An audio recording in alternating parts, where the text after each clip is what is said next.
Hello, deep thinkers. Today we are joined by Kliph Nesteroff. Kliph Nesteroff is a historian of comedy and show business. He has published 3 books: The Comedians, which charted the history of American comedy from vaudeville to the podcast era; We Had a Little Real Estate Problem, an exploration of Native Americans in comedy; and Outrageous, a history of culture war battles in show business, spanning the late 19th to late 20th century. Wow, perfectly read.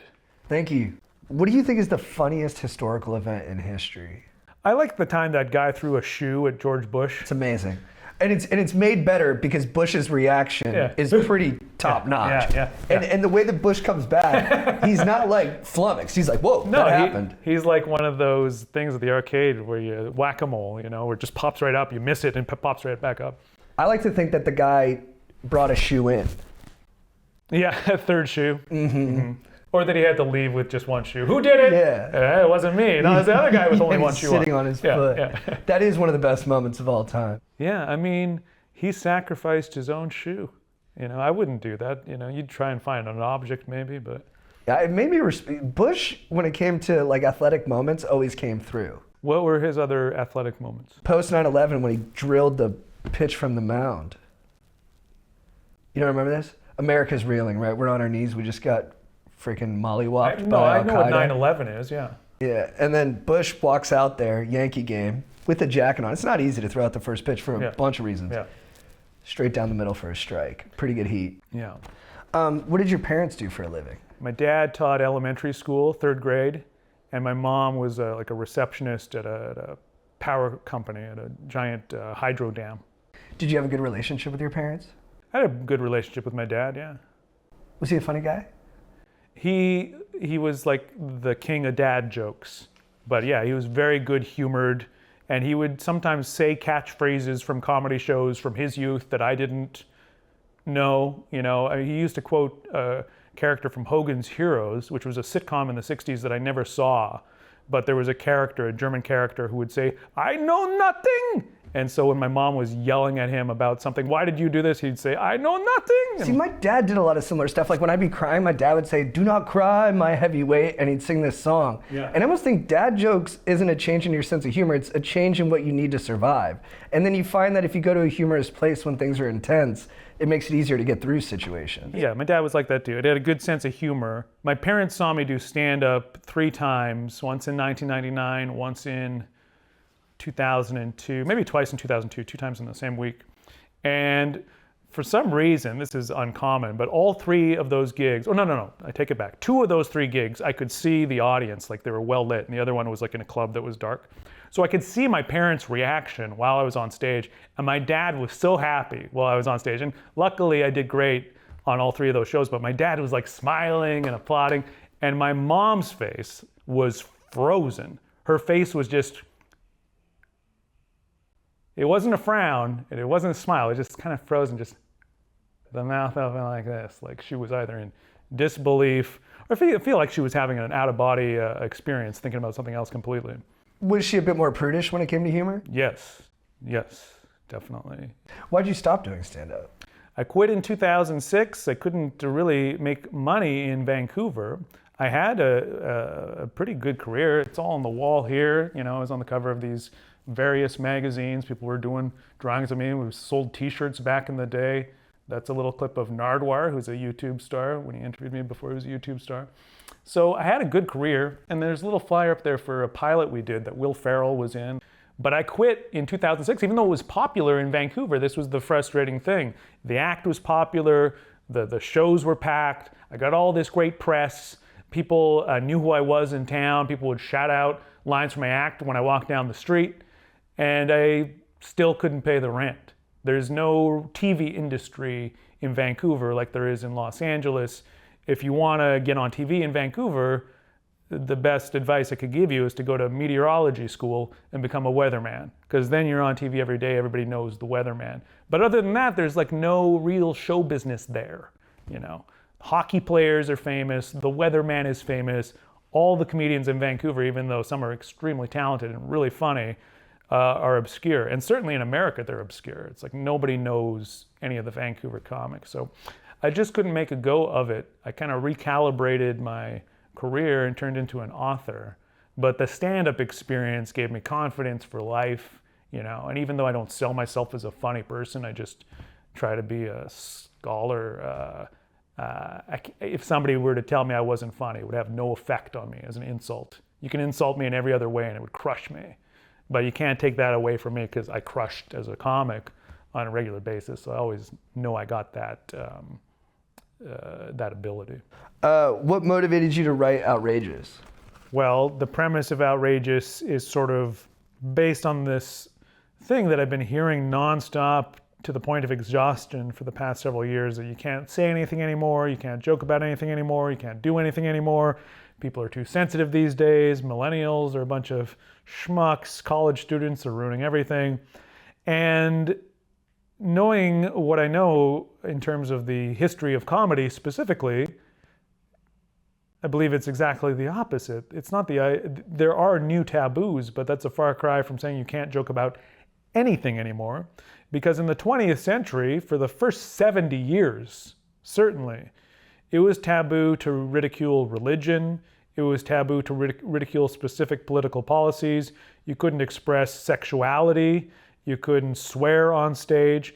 And in many cases, especially for those first 70 years of the 20th century, if you did do some of those things, you risked getting arrested. Now that risk doesn't exist, and those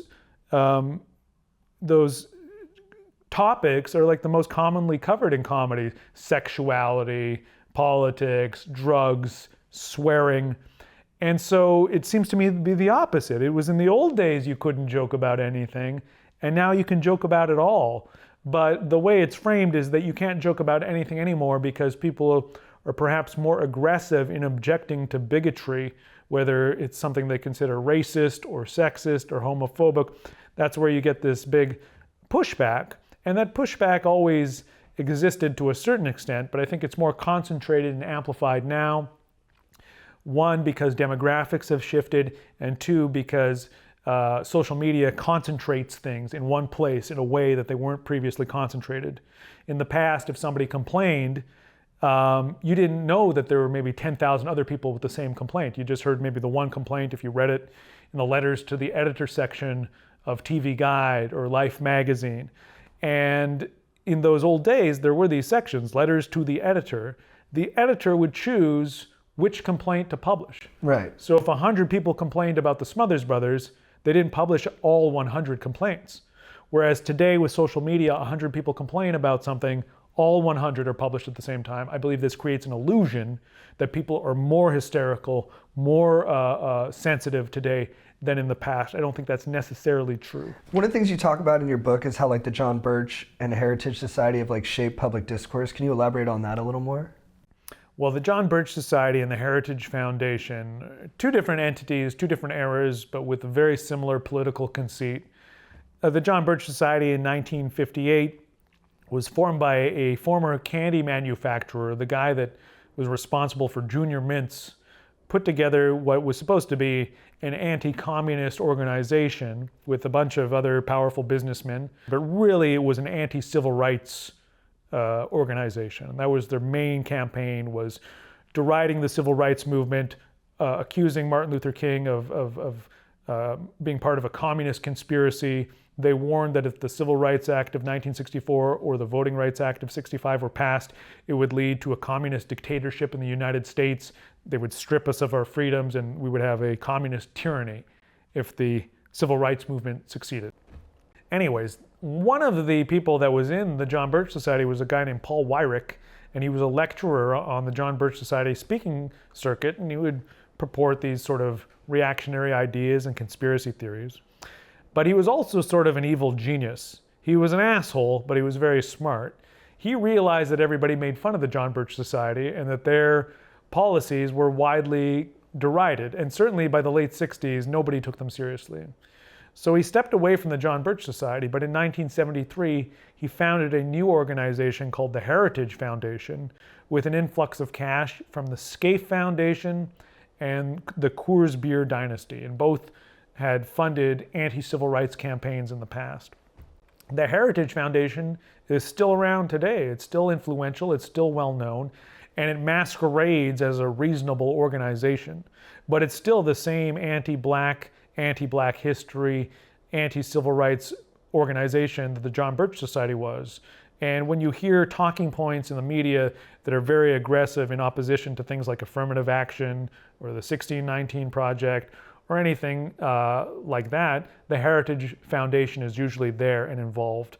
But they present themselves in suits and they give themselves names like Senior Fellow. He's a Senior Fellow at the Heritage Foundation. And then they give you this vile opinion that masquerades as scholarship, when in reality, the majority of the people there are sort of neo-Confederate sympathizers. And what motivates them to want to do that? Well, I think it's an interest in acquiring political power to impose their political beliefs. So do you think they're like super racist, or do they just think other people have racism in them, and if they get that fired up, then they can control these people? Well, I think it's a combination of both. Yeah, you would not want to suppress Black history unless you had some sort of perverted intent behind it. So I think racism is definitely the motivating factor at places like the Heritage Foundation, the Claremont Institute. There's a number, Manhattan Institute, there's a number of what they call think tanks, which is a total euphemism. There's very little thinking going on. There may be a little bit of tanking, but it's just, it's propaganda for the sake of consolidating political power. And it works. Do you think the concept of punching down in comedy is useful? Well, I don't think it's something that comedians themselves had ever talked about or considered in a explicit manner until the media created that phrase, punching up, punching down, punching up, punching down. I first heard it from Chris Rock when he was on WTF. Yeah. And he said it was like a useful kind of... Well, in comedy, it is instinctual. I don't think it's a decision somebody makes, the idea of punching up, punching down. There are obvious targets in society to ridicule. And, the president is one of them, a blowhard is one of them, an arrogant person is one of them. Those are easy targets for comedy. They're natural targets for comedy. And most comedians, I don't think, decide that they're going to target that person. It's just natural to ridicule the person that deserves to be ridiculed. And you don't make a decision that they deserve to be ridiculed. It just seems obvious. It's fun to make fun of the serious. It's fun to make fun of the humorless. And the idea of punching down is, for most funny people, just inherently uncommon. It's not like a decision somebody makes that, I better not do this joke because it makes fun of somebody in a wheelchair, or I better do this joke because it makes fun of somebody who's abusing their power. It's just a natural inclination. Yeah, I've struggled. I have this joke about almost fighting a guy in a wheelchair one time. It's a real life story. I was drunk at a big party in my hometown, and this guy was lying and was unfairly trying to take seats from my table. And he was a veteran in a wheelchair, and he tried to bully me to get the table. And I was like, no, I'm not doing that. And then we got to the point where he was like challenging me to a fight, and I was like, hey man, like whatever you want to do. And obviously my brother dragged me out of there and was like, what the hell are you doing? And to me, it's a really funny situation because it just speaks to the stupid things you'll stand up for when you're drunk. But also, there's something funny to me about me being fair to that guy because I wasn't treating him different than I would have someone who wasn't in his situation. But it doesn't work on stage. Well, somebody gave me advice when I first started stand-up, and I don't know if it's good advice, bad advice, or if it's totally meaningless. And the guy told me, he was a comic, he goes, take the punchlines out of your joke and pretend that it's just a serious statement, and then consider if that's what you want the audience to think that you are. And I never really considered it after that, but it was a sort of an interesting thought because likability is such a factor in stand-up, and getting the audience on your side is such a factor. That they trust that you're a decent person. Yeah. So if you take out the joke and just say these things that end up being like terrible things, will these people still like you? If it was real life, would they want to hang out with that person? I don't know. I thought it was interesting advice, even though I didn't really heed it. You know what I've noticed as a group you are allowed to make broad kind of observation about is the Samoans. Why? Everyone, if you say, hey, Samoans are tough, they're family oriented, they like to scrap, no one really bats an eyelash. Uh-huh. Well, who would bat an eyelash if you said anybody was family oriented? I think if you said that about Hispanic people, people might get a little offended. Family oriented, the phrase family oriented? Yeah, if you went Mexicans are very family oriented, people were like, what do you mean by that? I could see that. but it's never happened to you. And I think it might have. It really? Yeah. Yeah, maybe I'm just out of touch because I've never had these encounters. I've never had. The only criticism I ever received was when somebody just said, "You're not funny," but it was never like a specific to. I guess if you start talking about Latin, I don't know, you guys stop me if you disagree. If you start talking about Latin people, I feel like people get more nervous right away. If you start talking about Samoan people, people are more like casual about it. I have no idea. I never had any Samoan-based material or Latino-based. I had a couple material. Samoan jokes. Yeah. What's your favorite cancellation of a celebrity? My favorite cancellation was Jeffrey Toobin. That was my favorite. Yeah, and we were just That's my all-time favorite. Yeah. I swear to God. Yeah. Because it was so relatable. Yeah. That could have been any of us. Yeah. Who hasn't? Yeah. Come close. And they brought him back though, and then don't bring it up every single time. I'm like, how could you keep having him on as an analyst and not lead with that? You would have to. Like, you and I would not be able to be on a panel with that guy and not immediately bring it up. You'd have When the tubes went down, I was like, all right. Totally tubular. But is he a bad guy? That was my question. Yeah. Clearly not a bad guy from that. Yeah. Or you can't make clear that he's a bad guy from that. They should release the footage. Don't they have it? They must. Cause so like everybody else, he thought everybody X'd off the Zoom and he started cranking, not realizing the Zoom was still up. I thought he was doing it to the people he was on the call with. No. It's even less. Oh. He was like, oh, Zoom's over. I'm on my laptop. Oh my God, this is my greatest fear then. I didn't That's what I'm saying. Then all these people, these holy rollers come out and he's like, he's gotta go. I'm like, you might have to go. I didn't know the facts of the case. I thought he was wanking it to the people in his view on this very same Zoom call. Who else has made like a basic mistake where I was like, really? I mean, I have a friend who's going through it now. He's blacklisted in Hollywood completely. Oh, what'd he do? And every time I bring it up on a show like this, it gets cut right out. They don't Really? want me to talk about it. Oh, no, we'll leave it. What did he do? He didn't do anything. All he did was fucking storm the Capitol and... Oh, the guy from Mr. Show? Yeah.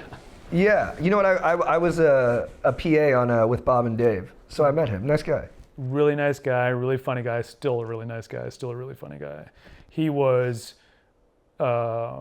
persuaded to go there. He would not have gone on his own volition. He was encouraged to go.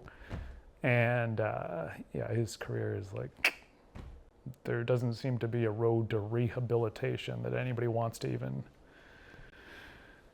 go with him. It's a weird thing, you know. Even a guy who's committed a heinous crime, they'll give him a job in a warehouse, you know, when he gets out. But a performer who does something that's not going to result in jail time, then there's no clear, it's just angry people and then not angry people and then they're fighting.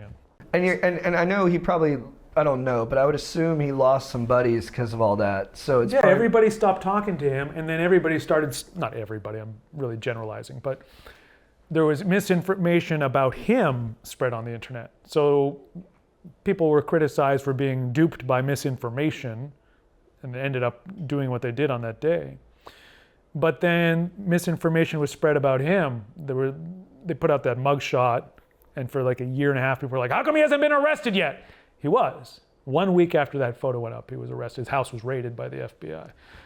He's on the run. He's on drugs. He's in hiding. No, he's like at the same house he was the whole time. I could phone him right now. So it bugged me that people that were criticizing other people for being duped by misinformation then were conforming to another form of misinformation and spreading it themselves, thinking they were doing a good service and really weren't. It's a weren't. frustrating thing to see up close. Oh my God, it was heartbreak. I don't even talk about it that much because people just don't even want to hear it. They're like, how could you be friends with this? But well, I was friends with them all along. Why would I?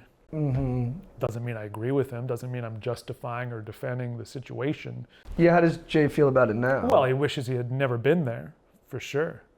For sure, he absolutely is. He hasn't worked since then. He got fired from Bob's Burgers.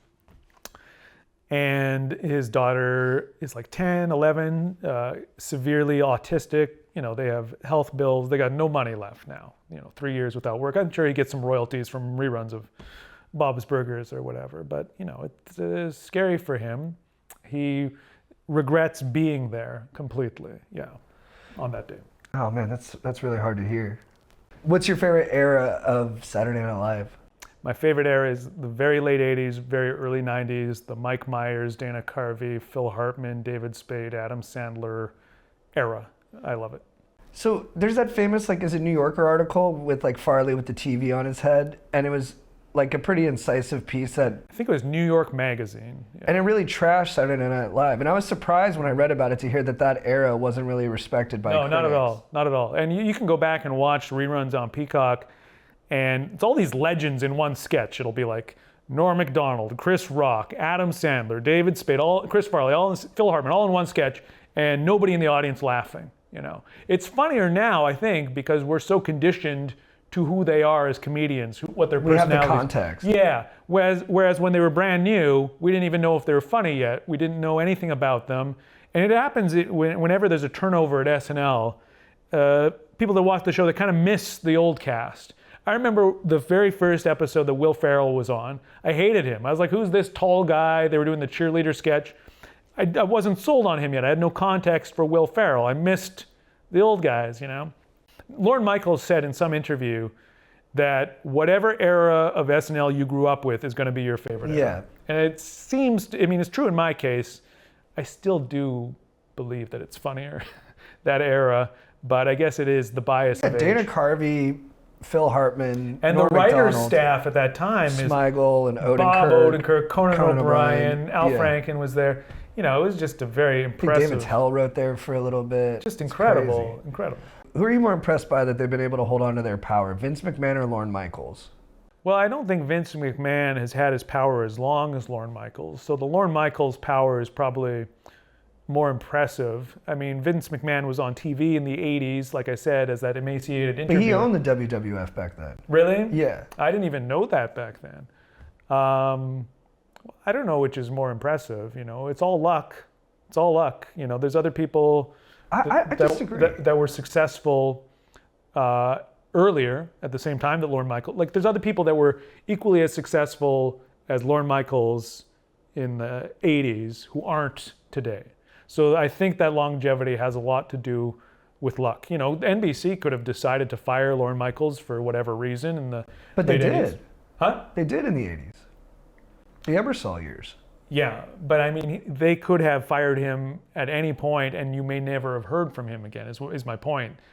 The fact that he manages to bounce back or is invited back is also luck. You know, it doesn't have anything to do with anything other than luck. Even if you're talented, you still need luck.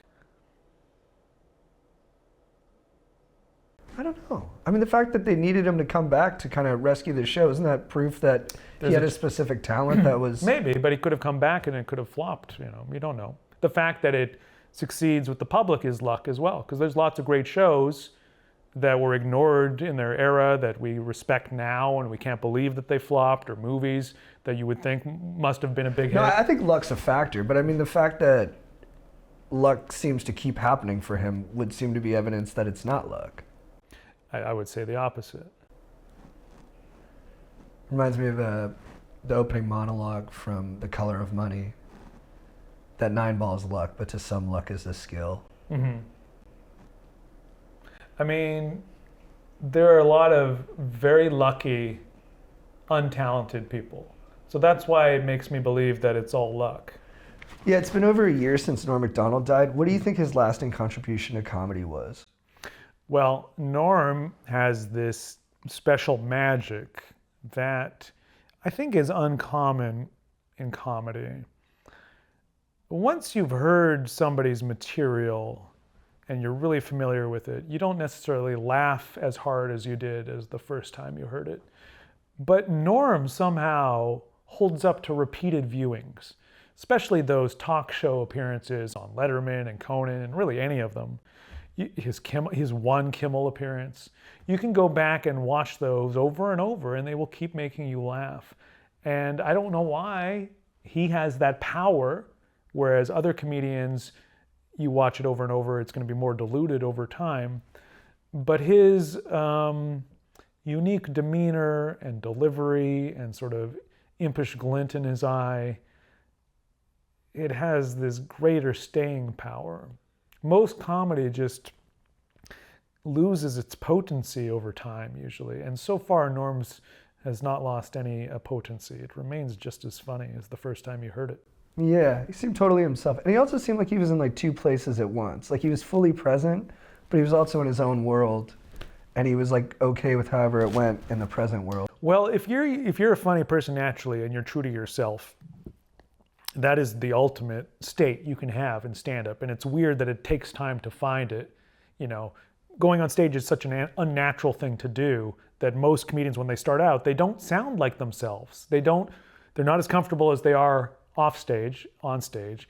They sound different, they act different, they're talking about contrived things. But as you get more comfortable on stage, you get closer and closer to that state of mind in which you're comfortable off stage. And so it's weird that it would take work to just be yourself on a stage, but if you're a uniquely funny person, when you finally get to that stage, that's the glorious moment.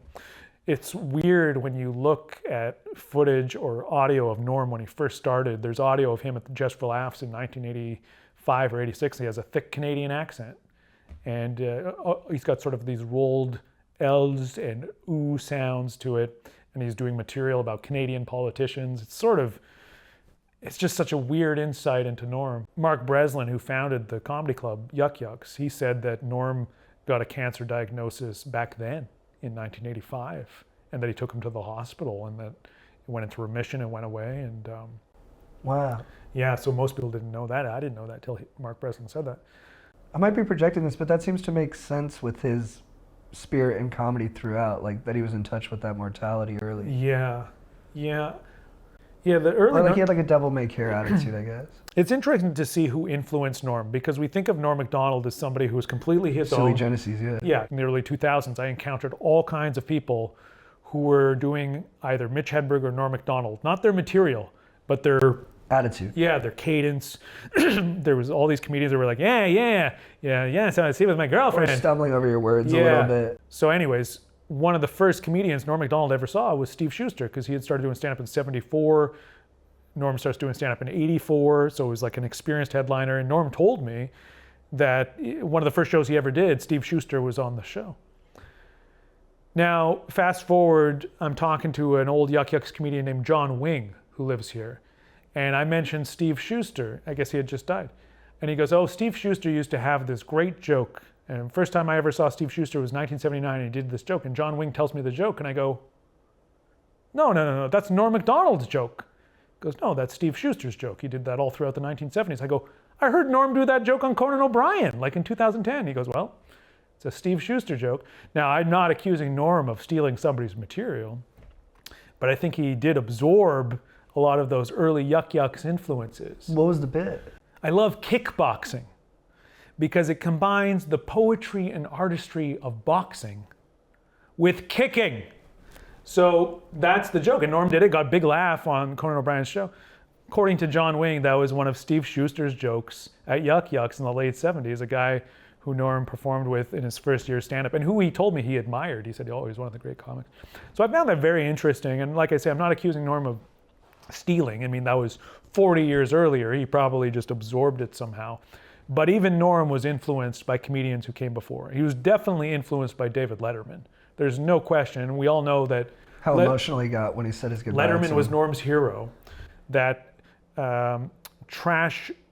garbage truck joke that Norm does on that last Letterman appearance, which was a Letterman joke. But you see Letterman-isms sometimes in Norm's delivery and cadence. And they're not meaningful, but they're there. One of them is when Norm goes, "Holy Lord!" That's David Letterman. You watch Late Night with David Letterman in the early 80s, he'll say something to Paul, and Paul will say something, and Letterman will go, "Holy Lord!" You know, it's a total Lettermanism that Norm then adopted. Do you think Rodney Dangerfield would have gotten more respect if he didn't engage in negative self-talk and went to the gym more? I think he would have gotten more disrespect at the gym. No way. We're so supportive there. Not to speak for it. I'm just a guy lucky to be there. But the gym's, no one's talking shit there. Everyone's pretty supportive. Yeah, actually, in fact, I know a comedian who's not in great shape who goes to the gym I go to, and every time I see him, I give him a fist bump, and I love what he's doing. You're really into the dudes. Yeah, always. Yeah. And the ladies. But yeah, the dudes for sure. Yeah. Well, that's what we were saying earlier. Everybody's bisexual. Oh, no. I don't, no, I just like love and support. Yeah, dudes. that's what being bisexual is all about. Yeah, I guess. Yeah, I'm bisexual. Yeah, I know. Is this the highest number of muscular comedians we've ever had in history? Who other than Joe Rogan is muscular? Rife's ripped. Who? Matt Rife's ripped. Oh, Matt Rife, yeah. There's a couple of jacked ones. Well, I don't know. Again, comedy was defined differently like in the 20s. So there was like a crossover between vaudeville and like circus freaks. So the strong men were kind of doing bits so there too. were lots of strong men and strong women who had like biceps, and people What would about go in the there. Catskills? Was there many yoked up dudes there? I don't think so. Not that I recall. And then in the 70s with more of like the counterculture movement, was there many jacked dudes? I don't remember too many jack dudes. Joe Piscopo in the 80s. But you know what? Like a jack dude, what we think of today as a jack dude is not what jack dudes looked like back then. If Yeah, you look they at the were back of a smaller. comic book, Charles Atlas, and there's the comic of the guy kicking sand in the guy's face, and then they show him like with the muscles. They have a picture of Charles Atlas, who's supposed to be like the world's strongest man. There's no six pack. It's just a blank slate. Yeah, and who just had a really muscle. good body back then? I mean, Brando had a nice body. So I think there's a science now. Burt Reynolds had a nice body. There's a science now to the toning that it has to Harrison look a certain Ford way. had a good body. I wouldn't know. Okay, rank the following drugs in terms of their impact on comedy. Tobacco, coffee, marijuana, psychedelics, cocaine, and heroin. Man, they're all so important. Well, I mean, cigarettes, as we all know, very important to look cool. Big. Tobacco was important, but not as cigarettes. Cigars. Right. Old school comedians. All the photos. Cigars, all the Friars Club guys, Alan King and Milton Berle and Danny Thomas and Red Skelton. So are you George Burns. putting tobacco above psychedelics? I would put tobacco above psychedelics for the previous generation. The Catskill comedians, the Friars Club comedians, the comedians of the 30s, 40s, 50s, tobacco in the form of cigars, the most important drug. Then it shifts, just like comedy shifts with the Richard Pryor, George Carlin era, psychedelics become much more important. I'm going to say that Pryor and Carlin Yeah. are... They did different... I'm going to say Carlin's more of an opiate guy. And No, I'm going to never. say... Yeah, he went to rehab for pills. Oh, pills, okay. Well, I would argue that is different phases of their careers when they focus on different drugs. So if you look at George Carlin and Richard Pryor when they were in suits and clean shaven and were doing the mainstream thing, it was before they either did LSD or cocaine. They both did LSD before they did cocaine. So the psychedelics is what changes them. So the Carlin and Pryor that we get in the early 70s is different than the Carlin and Pryor in the early 60s. And what happened in between? They both did acid. So they suddenly become much more open in expressing their own thoughts and feelings instead of trying to please somebody else. The problem is, in the late 70s, it starts in the early 70s, but it really manifests in the late 70s. They're both addicted to cocaine, and it fucks up their act because Carlin is like, you watch his coke act, it's not as funny. He's very into himself, he's mumbling. It doesn't really work. It's not as good as it was in the early 70s. And then Richard Pryor becomes self-destructive and almost kills himself as a result of cocaine. So cocaine's near the bottom for you. Well, in terms of assisting comedy, yeah, I would say so. Because even when it initially assisted some of these people like Kinison, it always had like this It gives you a downside. short kind of term. Whereas I would argue that the psychedelic experiences of Richard Pryor and George Carlin gave us The breakthrough. the Carlin and Pryor that we What know. about heroin? Heroin? Because Lenny Bruce, right? Well, he died of acute morphine poisoning, which is essentially the same as heroin. Heroin and morphine are basically identical in their reaction. It's just that one was medically sanctioned and one wasn't. Okay, so here's how I'm hearing it.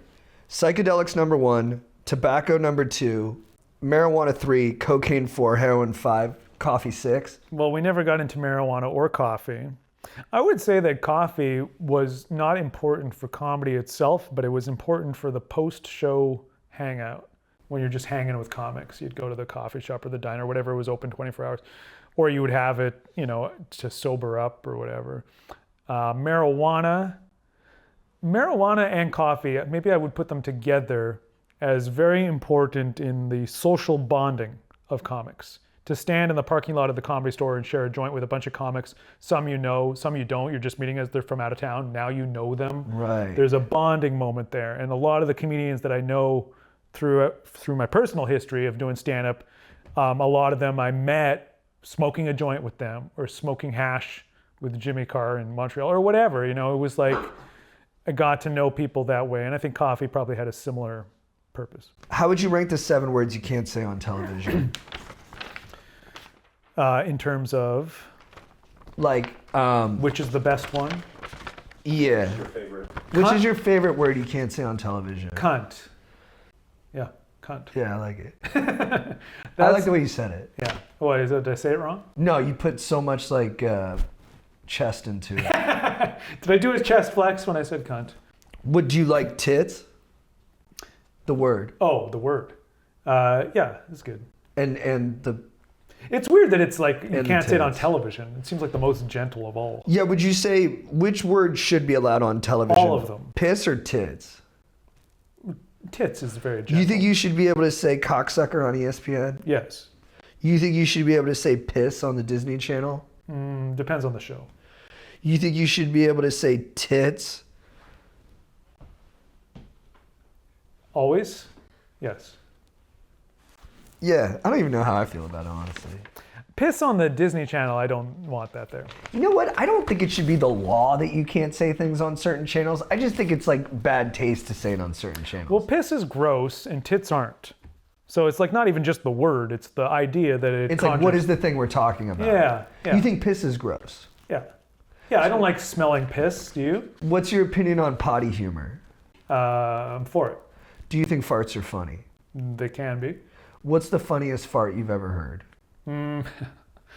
I think probably in a public washroom is where the funniest farts occur, where you fucking are subjected to somebody else's sounds and nobody wants to acknowledge it. Is the fart funnier if you know what the person looks like or if you don't know what they look like?